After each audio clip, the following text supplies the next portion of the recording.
अस्सलाम वालेकुम वीवर, उम्मीद करता हूँ आप सब दोस्त खैरियत से होंगे। वीवर, हमने गन्ना की कटाई शुरू कर दी है। अच्छा, और ये देखें जी, ये हसीब साहब, मार हसीब साहब वो है, ए मार वकास साहब है जी, ते ए मार हमजा साहब है जी। मार हसीब साहब हो, हाँ जी। ए दसो हलाल कर खानी सौखी है कि औखी है? बड़ी औखी मेरे पोतरो। अच्छा, हाँ जी। क्यों औखी क्यों है? बंदे दे हाथ रहे हुए ने, लत्ता रहे हुए नहीं है। अच्छा बड़ी औखी है काम करना। अच्छा, हाँ जी। क्यों औखा है? इतना औखा तो कोई नहीं, औखा है चंगा भला मेरे पोतरो। पूरा साल खाना जो होता है तो सौखा है औखा है? पूरा साल खावड़ा सौखा करना औखा है। क्यों हाँ, औखा क्यों है करना? ये बड़ा औखा काम करना है। अच्छा, हाँ जी। कितने दे हो साल कितने दाने खाते हो?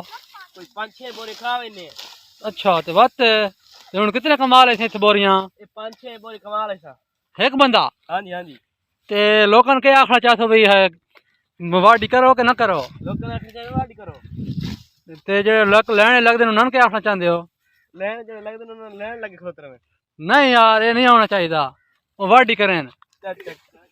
हाँ, अच्छा। इमार हमजा साहब हो, हाँ जी, हाँ जी। क्या हाल है? ठीक। ए दसो कित्थों आयो जी? फतेहपुर शहर चो आए हैं। इधर किधे आयो हो? ए वाडी करन। अच्छा, वाडी करन दाने बनावना साल दे? हाँ जी। तो लेने नहीं लगना चाहते हैं? नहीं ये हुकूमत को जड़ा पिने आटा खराब आटा नहीं लेना चाहते? नहीं। अच्छा, तो मतलब है तुसी वाडी करके साल दे दाने पूरे करना चाहते हो? हाँ जी, हाँ जी। कितने कर ले साल दे दाने पूरे होवे थे वाडी तो? हो वैसे। अच्छा, हाँ जी। चलो ए मारो वकास साहब हो, तुसा क्या आखना चाहते हो? कुछ नहीं आखना चाहते, सर आवाम में आखना चाहते वाडी करो।